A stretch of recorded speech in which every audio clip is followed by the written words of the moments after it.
DJ Premlal बूढ़ी नर्मदा टोला वाले।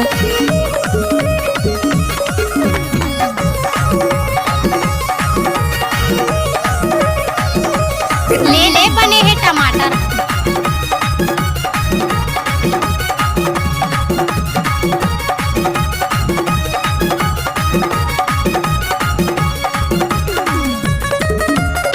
DJ Premlal. MP के मैं दीवाना गावत रखो गाना संगी में होके मगन।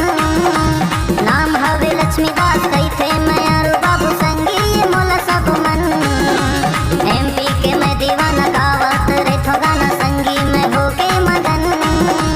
नाम हवे लक्ष्मीदास कैथे मैं अरु बाबू संगी ये मोला सब मन।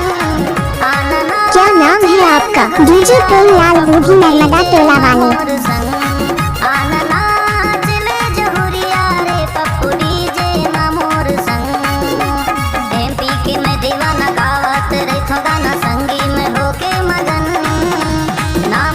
लक्ष्मीदास कैथे मैं अरु बाबू संगी ये मोला सब मन।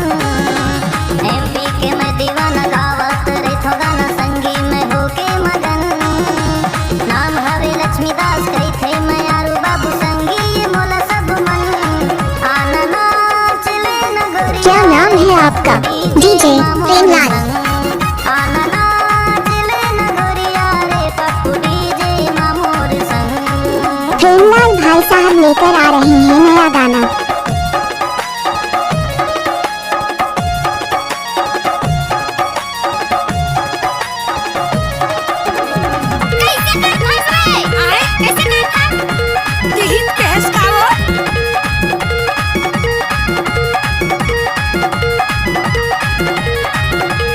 डीजे प्रेमलाल बूढ़ी नर्मदा टोला वाले।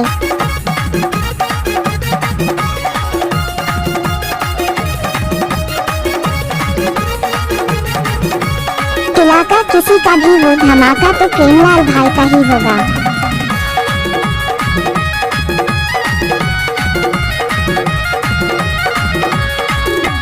संस्कार ढाबा में खाना खवाऊं। मामा के ठेला में नाश्ता कराऊं। ज्योति कलेक्शन में तोर भरे रानी। आनी बानी के मैं कपड़ा बिसाऊं।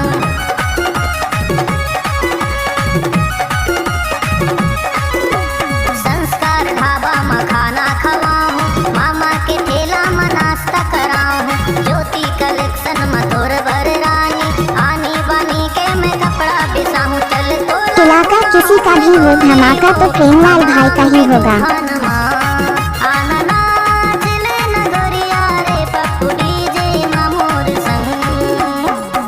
डीजे प्रेमलाल बूढ़ी।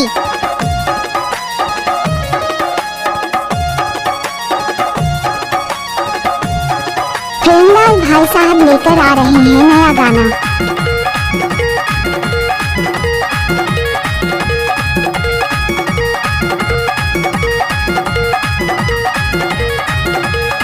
फुर्सत मानस गाड़ी भर मते बे भाई।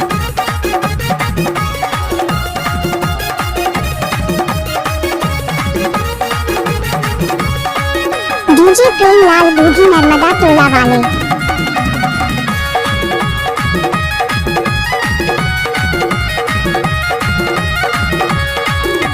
डिंडोरी मंडला बाला घाट घुमाऊं। छिंदवाड़ा सिवनी जबलपुर ले जाऊं। कटनी उमरिया सीधी सिंगरौली घुमा के शहडोल अनूपपुर तोला लेके जाऊं।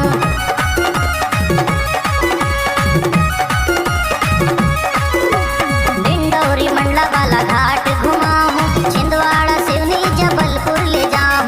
कटनी उमरिया सीधी सिंगरौली घुमा के शहडोल अनूपपुर तोला लेके जाऊं। इलाका किसी का भी हो धमाका तो प्रेमलाल भाई का ही होगा।